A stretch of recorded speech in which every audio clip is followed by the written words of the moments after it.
Aujourd'hui, je vais vous parler d'un sujet délicat parce que ça risque de heurter des sensibilités. Je vais vous parler des pasteurs. Ça serait applicable aussi aux imams. Mais aujourd'hui, on va épargner les prêtres. Alors, le sujet il est délicat, mais vu son importance, je dis que je ne veux pas passer dessus. Il faut que je l'aborde. Vous me suivez pour la première fois, moi je m'appelle Soli. Je suis une entrepreneur agricole. Je vis et je travaille en milieu rural, dans la préfecture du Haro. Ça fait bientôt 11 ans que je me suis installée en milieu rural et 7 ans pratiquement que je travaille au quotidien avec les populations rurales sur des projets agricoles. Il y a de cela 3 ans, j'ai aussi commencé par gérer les fermes ou bien accompagner les gérants de fermes pour rendre les fermes rentables. Je prends le temps en temps pour vous sensibiliser sur les réalités dans les milieux ruraux. Parce que si vous voulez créer votre ferme, logiquement, c'est en milieu rural que vous allez venir. C'est là qu'il y a les terres. Quelqu'un qui a un projet d'acheter des hectares de terre pour installer sa ferme se doit aussi de connaître l'environnement dans lequel il s'installe. Tout le monde n'a pas la possibilité, comme moi, de venir vivre en milieu rural. Parce que la plupart des personnes qui créent des fermes dignes de ce nom sont soit en Europe, soit dans les pays de la sous-région, soit à Lomé. Et ces personnes sont en ces différents lieux parce qu'ils exercent une activité qui leur permet d'économiser pour pouvoir venir investir en milieu rural. Les fermes agricoles constituent souvent une seconde ou troisième ou quatrième source de revenus pour les promoteurs. La source de revenus principale qui permet à ce promoteur de vivre est ailleurs. Donc, ce promoteur ou bien cette promotrice ne peut pas laisser son activité principale pour venir rester au village, dans la ferme, pour lui-même gérer les activités. Donc, qu'est-ce qu'on fait souvent? Le promoteur ou bien la promotrice a souvent besoin de quelqu'un qui va être sur place, une personne qui va la représenter sur place et coordonner les activités. C'est là que ça devient difficile parce que si c'est dans une localité où le promoteur ou bien la promotrice ne connaît personne, c'est maintenant qu'elle va commencer par chercher des contacts pour voir qui peut me représenter dans cette localité. J'ai déjà travaillé sur plusieurs fermes. Donc, quand moi je vais sur une ferme, je travaille beaucoup plus avec le représentant de la ferme pour pouvoir organiser les activités. Et dans l'équipe dirigeante des fermes, j'ai beaucoup constaté qu'il y a des hommes religieux. Il y a les pasteurs. Je n'ai jamais travaillé dans une équipe dirigeante de ferme où il y a un imam. Donc, mais je pense que c'est applicable. Peut-être que je n'ai pas encore travaillé avec quelqu'un qui a la religion islamique. Peut-être que c'est pour ça. Donc, pratiquement, la plupart des personnes sont de religion chrétienne.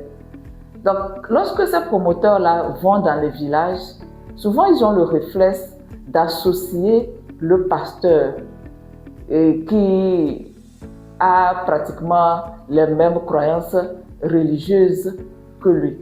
Donc, ils vont voir peut-être le pasteur pour lui expliquer leur projet et voir si ce pasteur-là peut leur trouver quelqu'un. Alors, il s'avère que la personne représentante en premier lieu, c'est le pasteur. Donc, quand moi je vais travailler dans une équipe de ferme, je vois souvent qu'il y a un pasteur à côté qui s'intéresse à ce qu'on fait, qui pose des questions parce que ce pasteur-là fait partie des personnes ressources que le promoteur a mis sur son projet. Il y a des cas aussi où c'est le pasteur même qui identifie le promoteur, qui va vers lui et lui propose ses services ou bien sa disponibilité. Alors, les gens acceptent ou bien sont plus confiants de travailler avec des pasteurs parce que déjà, ils représentent une autorité morale. En ce qui concerne ce qui est tout autour de l'argent, c'est très important d'avoir des personnes honnêtes. Et donc, quand la personne a la casquette de religieux, ça renvoie inconsciemment l'image de quelqu'un qui est honnête. Mais dans les villages aussi, il faut savoir que les pasteurs, ils sont disponibles. Ils ont souvent le temps. Et en troisième position aussi, l'avantage, c'est que ce sont des gens qui ont une communauté, donc qui ont quand même une influence dans le milieu, qui connaissent beaucoup de personnes et qui peuvent ordonner aux gens de venir travailler sur votre ferme sans que ces personnes refusent. Parce que les pasteurs sont très respectés, sont vraiment mis à une position importante dans les villages. Je parle des coins reculés, je parle des milieux ruraux. Oui, pour un début, l'apport de ces personnes, de ces hommes religieux, peut s'avérer très important parce que si vous ne connaissez personne, là, vous allez commencer par faire les constructions, par installer ce qu'il faut avant de recruter le personnel. Donc, ces personnes qui peuvent vous représenter, vous pouvez leur envoyer de l'argent pour qu'ils puissent coordonner les activités pour vous sur le terrain. Et après, lorsque même vous recrutez du personnel, par loyauté, vous gardez ces personnes à côté de vous pour quelques services de temps en temps. Et c'est là que moi j'interviens parce que quand on m'appelle pour aller sur une ferme travailler, à 90%, c'est parce qu'il y a des problèmes de gestion sur la ferme. C'est parce que le promoteur dit « j'envoie de l'argent, mais je n'ai pas de résultat ». Il faut aller voir, il faut aller accompagner mon équipe pour voir quelles sont les actions qu'on peut mettre en place. Et quand je vais sur la ferme, je commence par discuter, je commence par parler pour comprendre le fonctionnement, pour comprendre les actions mises en place. C'est là que je vois que l'homme de Dieu ou bien le pasteur qu'on a mis dans cette équipe dirigeante, la grande partie du problème ou bien du blocage vient de ce pasteur-là ou bien de cet homme de Dieu. Je vais vous expliquer dans un premier temps par un exemple. J'avais une mission sur une ferme. Le pasteur était la personne représentante, quand bien même il y avait un jeune technicien sur le terrain qui s'occupait de tout ce qui est opérationnel. Donc, il fallait que j'aille sur le terrain pour que je puisse déjà, je commence avec les discussions pour connaître les procédures qui existent déjà, pour connaître un peu le parcours, l'historique de la ferme. Et lors de ce premier rendez-vous, j'arrive sur la ferme et je contacte le représentant, le pasteur en question, pour voir à quelle heure il va arriver, parce qu'on s'était quand même fixé une heure, mais quand je suis allée, il n'était pas là. J'étais avec le jeune technicien, plus les ouvriers. Donc, il fallait que je demande sa permission. Quand est-ce qu'il sera là pour qu'on puisse commencer? Il me dit, ah, je suis un peu loin, en train de m'occuper d'un cas de cet infidèle. Commencez, j'arrive. Il faut faire ce que tu as à faire avec ceux qui sont là, avec le technicien. Et lorsque je vais arriver, on aura aussi notre discussion. Donc moi j'ai commencé, j'ai fait le tour de la ferme, j'ai posé des questions que je voulais, j'ai pris les données qu'il faut. Mais la grande partie des informations se trouve au niveau de ce gérant, au niveau du pasteur.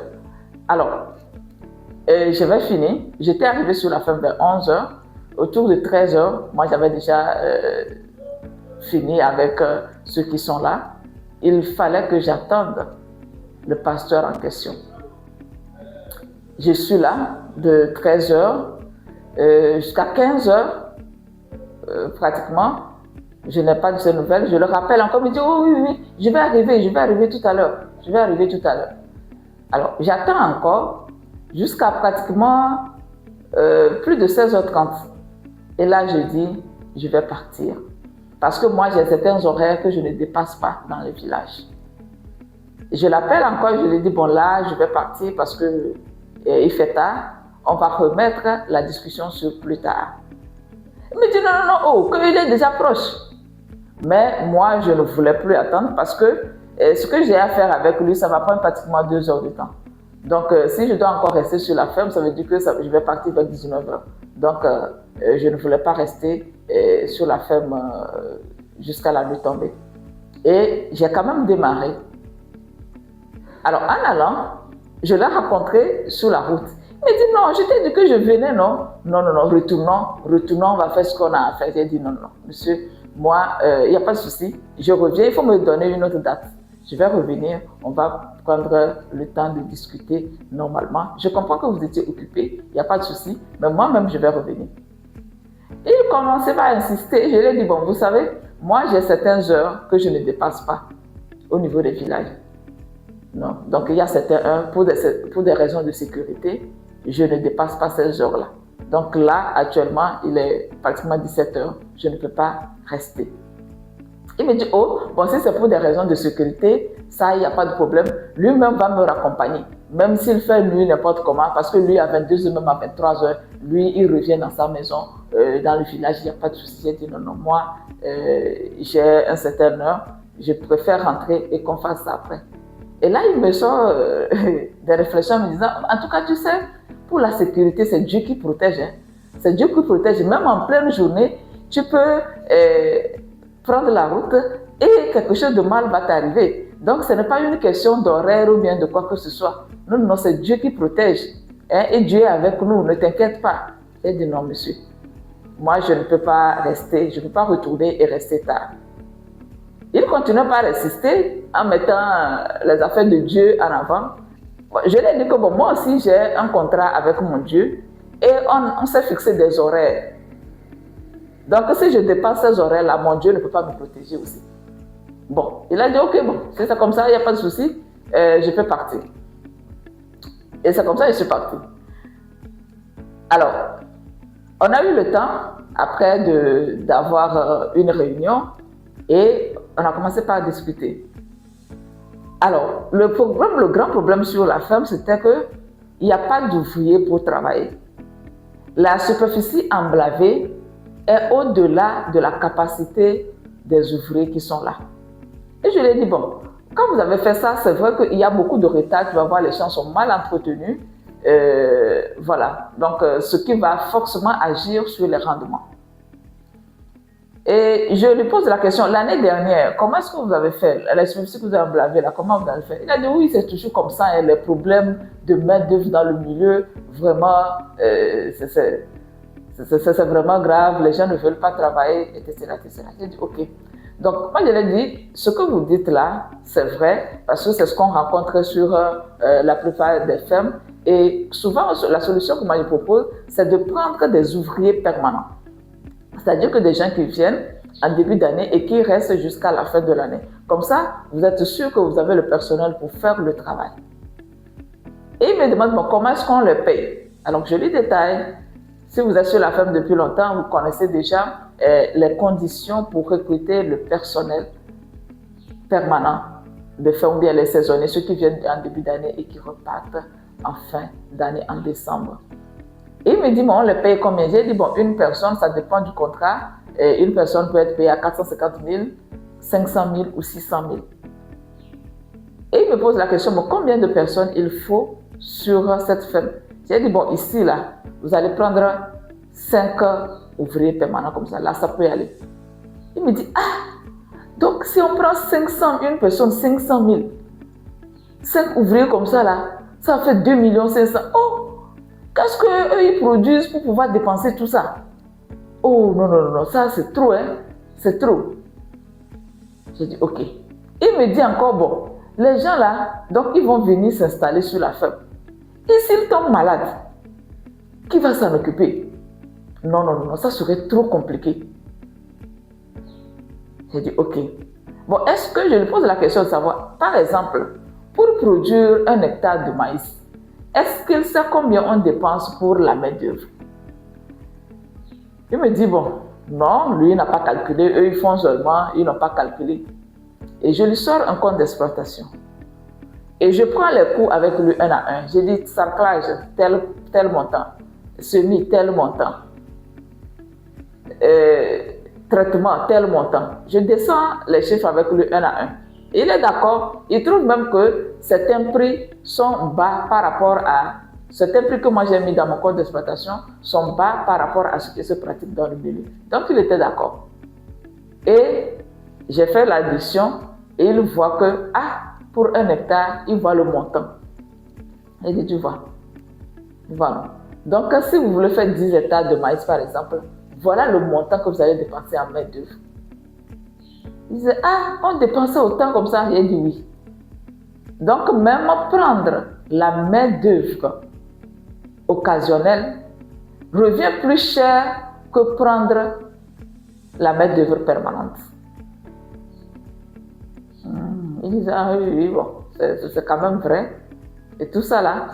Mais il dit toujours, mais je ne suis pas sûr que le promoteur va accepter ce que tu es en train de proposer là. Parce que ce que tu dis là, c'est trop compliqué. Hein. Les gens vont venir rester ici. Hein, s'ils tombent malades, si quelque chose leur arrive, qu'est-ce qu'on va faire? En fait, intérieurement, je me disais, Dieu qui était capable de me protéger la nuit dans une brousse pour me permettre de rentrer, il me semble qu'en ce moment-là, le Dieu là n'est plus capable de pouvoir protéger les ouvriers qui sont sur la ferme. Bon, je ne l'ai pas dit quand même, mais je le disais intérieurement. Parce que les solutions que je lui propose, il trouvait toujours que non, que ça n'allait pas. Alors que ce que lui-même il faisait déjà, ça ne faisait pas avancer la ferme. Je me base sur ce bout d'exemple-là pour vous expliquer ce qui me dérange avec le fait d'associer les pasteurs sur vos différents projets. Alors, les différents projets sur lesquels j'ai travaillé et qu'il y a un pasteur là, il y a toujours des problèmes, il y a toujours des blocages. Le problème n'est pas fondamentalement le fait qu'ils sont chrétiens. Non, parce que parmi les chrétiens, moi, je peux dire aujourd'hui qu'il y a 3 versions. Hein? Il y a les chrétiens, je vais dire 1.0. Ça, ce sont ces chrétiens-là que je retrouve la plupart dans les villages, le cas de ces pasteurs aussi, qui, premièrement, ne connaissent pas la valeur de l'instruction. Ils sont illettrés, ils n'ont pas eu le temps de faire les études.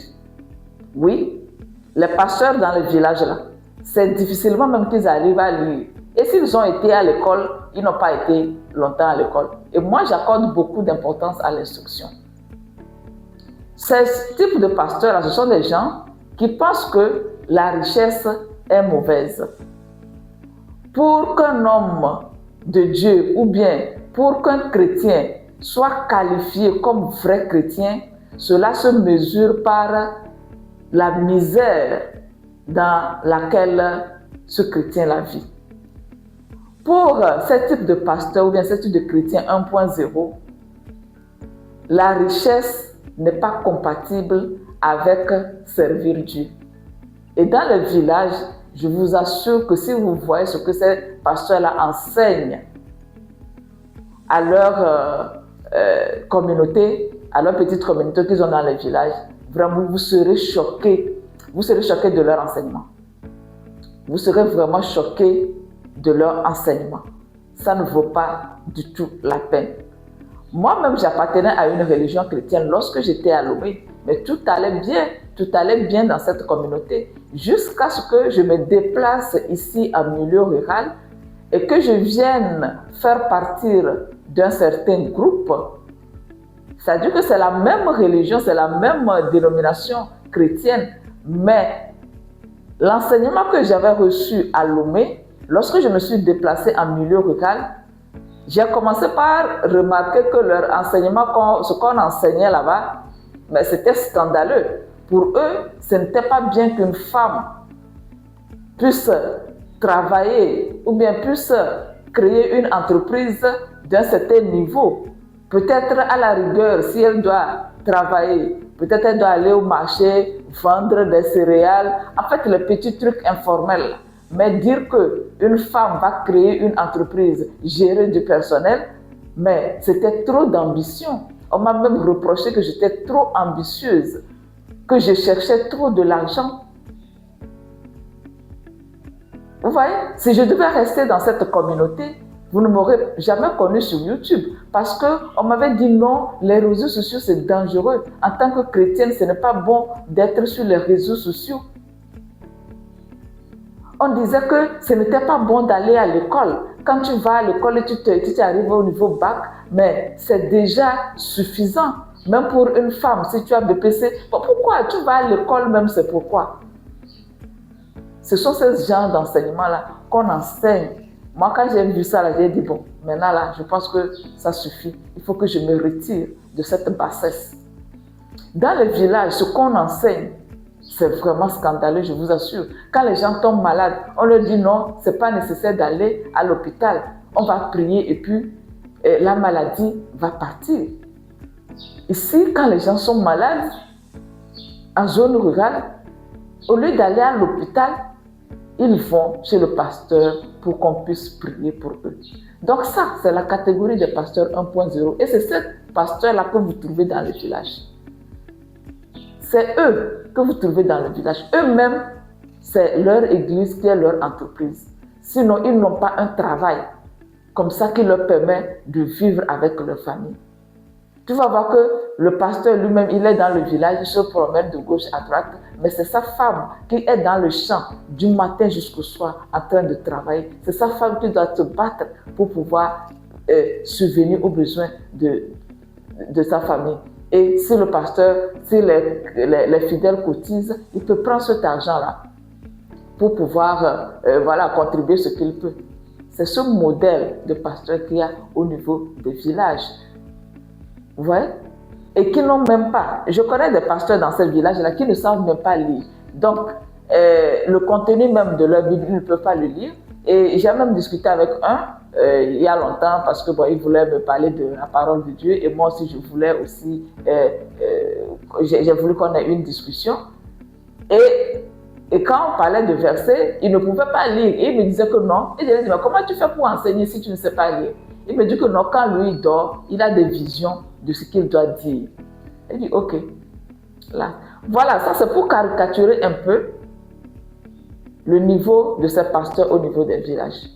Et ça, c'est les chrétiens 1.0. Il y a les chrétiens 2.0 qui, eux, ils connaissent la valeur du travail et de la prière. Ils savent qu'il faut travailler et que la prière puisse accompagner. Mais c'est des gens qui veulent être discrets sur leur vie. Ils font leur travail, ils sont heureux, mais ils sont discrets. Et il y a les chrétiens 3.0 qu'on regarde sur les réseaux sociaux qui brandissent la parole de Dieu, qui quand même montrent un certain niveau de vie aisé et qui n'ont pas peur de d'afficher leur richesse et de motiver d'autres personnes à faire comme eux. Donc sur les réseaux sociaux, moi je suis des chrétiens, donc c'est pas que je suis comme des chrétiens, je suis contre des chrétiens. Et par exemple, il y a Matt Karine qui est dans le e-commerce, qui affiche haut et fort son appartenance à la religion chrétienne et qui se base sur ça pour encourager. Moi, je suis pratiquement toutes ces vidéos depuis des années. Depuis 2020-2021, je suis ces vidéos et ça me motive dans ce que je fais. Et on voit ces pasteurs aussi sur les réseaux sociaux qui, quand même, ont une vision assez élevée ou bien qui connaissent l'importance pour un homme de Dieu d'être riche. Et il se fait que les chrétiens 1.0 souvent critiquent ces chrétiens 3.0 pour leur dire qu'eux, ils se sont égarés. Donc, bref, c'est pour replacer le contexte. Alors, ce qui me dérange auprès de ces chrétiens et pasteurs 1.0, c'est que, comme je l'ai dit, premièrement, ils ont un blocage au niveau de la richesse. Eux-mêmes, posséder des richesses, ce n'est pas une bonne chose. Et donc, si vous mettez ces gens-là sur votre projet, sur les fermes, on parle en millions. Vous savez, il ne faut pas qu'on se cache la vérité. Sur les fermes, les activités se chiffrent en millions. Donc, on parle en millions. On n'est pas en train de parler là de 5 000, de 10 000. On parle en millions. Et donc, déjà, ça dépasse leur niveau de compétence. Quand ils entendent parler de millions comme ça, déjà même intérieurement, ils ne sont pas à l'aise avec les chiffres. C'est ce que j'ai remarqué. Deuxièmement, ce sont des personnes qui ne sont pas enseignables. Du moment où eux-mêmes, ils sont chefs dans leur église, et on les appelle papa. Même ceux qui sont plus âgés qu'eux les appellent papa. Leurs femmes, on les appelle maman. Le fait que toi, tu viennes, encore une femme, je suis une femme, donc il y a aussi ce blocage-là. Comment une femme peut venir m'enseigner? Qu'est-ce qu'une femme peut venir me montrer? Donc ça, c'est le deuxième point. Ce sont des gens qui ne sont pas enseignables, qui ne veulent pas apprendre. Troisième point, ce sont des gens qui ont un niveau d'instruction limité. Et je suis désolée de vous dire que pour être un gérant de ferme, il faut avoir un minimum d'instruction. Moi, je souhaite même que la personne ait minimum bac. Parce que ce que cela implique être un gérant de ferme, ce n'est pas de l'amusement. Il faut être capable de bien faire les calculs. Il faut être capable de bien communiquer avec les tiers. Il faut être capable de suivre les activités. Il faut quand même avoir une certaine force pour pouvoir tenir tout au long de la journée. Et souvent sur les fermes, là, tu vois les pasteurs, là, quand il faut remplir les registres, quand il faut remplir les cahiers, tout ça, ils disent, oh, tout ça là, est-ce que tout ça là c'est nécessaire pour pouvoir avoir des résultats? Nous, nos grands-parents ne faisaient pas tout ça là, mais ça marchait. Ce sont des raisonnements comme ça. Et moi, j'ai vraiment un problème avec des personnes qui parlent sans soutenir, sans pouvoir soutenir leur dire. Parce que, par exemple, avec ces pasteurs-là, quand je parle ou bien quand je discute, tu vas voir que lorsqu'ils sont bloqués et ils n'ont pas d'argument à avancer, c'est là qu'ils mettent Dieu dedans. Ils mettent Dieu dedans et disent non, mais tu sais, quelque chose que l'on va faire là, c'est Dieu qui bénit. Donc, cherchons la faveur de Dieu. Et ce qui me scandalise aussi des fois, lorsqu'il y a des problèmes sur une ferme, au lieu de prendre les mesures qu'il faut pour pouvoir trouver des solutions, tu vas voir ces pasteurs-là vont dire, oh tu sais, ils disent aux promoteurs, on est très attaqués. C'est parce qu'on est très attaqués dans le village. Il faut organiser des messes, il faut faire des rituels sur la ferme pour pouvoir chasser les mauvais esprits. Oh, moi je ne suis pas à l'aise avec ce genre de choses parce que le basique, ce qu'il faut faire à la base n'est pas encore fait. Vous n'avez pas de vision pour la ferme. Vous n'avez pas un plan d'action. Vous n'avez pas le personnel qu'il faut. Mais on dit que non, tout est dans la main de Dieu. Moi, j'ai vraiment des problèmes avec ce type de raisonnement. Alors, le problème, c'est que quand moi je suis sur les fermes comme ça et que je travaille, il y a les pasteurs dans les équipes, ils font des comptes rendus aux promoteurs. Moi aussi, je fais mes rapports et j'envoie aux promoteurs. Il y a toujours cette divergence de vision au niveau des actions à faire. Et moi, je dis franchement aux promoteurs que si les gens continuent pas à penser comme ils sont en train de le faire, on ne peut pas avancer. Parce qu'il faut savoir, ce n'est pas ce qu'on fait. Hein, ce n'est pas ce qu'on fait qui permet d'avoir de la richesse. C'est avant tout la personne qu'on est, c'est avant tout le mindset qu'on a, c'est ça qui permet de fructifier nos actions. Lorsque déjà à la base, on est bloqué au niveau de notre esprit par rapport à la richesse, lorsqu'on a des blocages avec la richesse, quelles que soient les actions que vous allez mettre en place, ça ne va rien donner. Et c'est en là que je veux aussi encourager les promoteurs de fermes. Vous-même, là, lorsque vous allez créer les fermes, il faut travailler sur vos blessures et vos blocages par rapport à l'argent. Sinon, vous allez tellement envoyer d'argent, mais vous n'aurez pas de résultat. Parce que vous-même, vous n'êtes pas à l'aise avec la notion de la richesse. Vous-même, vous avez des blocages pour pouvoir accéder à la prospérité. Et donc, quelque chose que vous allez faire comme action, quelles que soient les techniques que moi je peux venir vous proposer sur votre ferme, si vous ne travaillez pas sur le mindset de vos équipes et sur votre propre mindset, ça ne va pas vraiment avancer. Alors, j'ai été obligée comme ça de quitter ou bien de rompre le contrat sur plusieurs fermes où il y a de ces hommes de Dieu-là qui interfèrent, qui trouvent toujours à redire, alors qu'eux-mêmes, avant que je ne vienne, n'ont pas pu faire mieux, faire laisser ça et aller travailler sur d'autres fermes où les gens sont plus ouverts à faire les actions qu'il faut pour pouvoir avoir les résultats. Cette vidéo est purement à titre informatif. Donc, ce que je vais vous dire, lorsque vous allez vouloir associer un pasteur à votre équipe pour diriger votre ferme, il faut vraiment discuter avec ce pasteur pour comprendre sa façon de raisonner. Est-ce que son raisonnement ou bien sa façon de voir les choses va faire avancer votre ferme ou bien plutôt va la tirer vers le bas? C'est très important parce que quand on dit pasteur, pasteur n'a pas la même signification ou bien n'a pas le même qualificatif partout. Vous pouvez être en ville, à Lomé, dans les grandes villes et vous allez voir que les pasteurs, ce sont des gens qui vraiment peuvent faire avancer vos projets. Mais quand vous venez dans le village, c'est un autre modèle de pasteur carrément que vous allez trouver.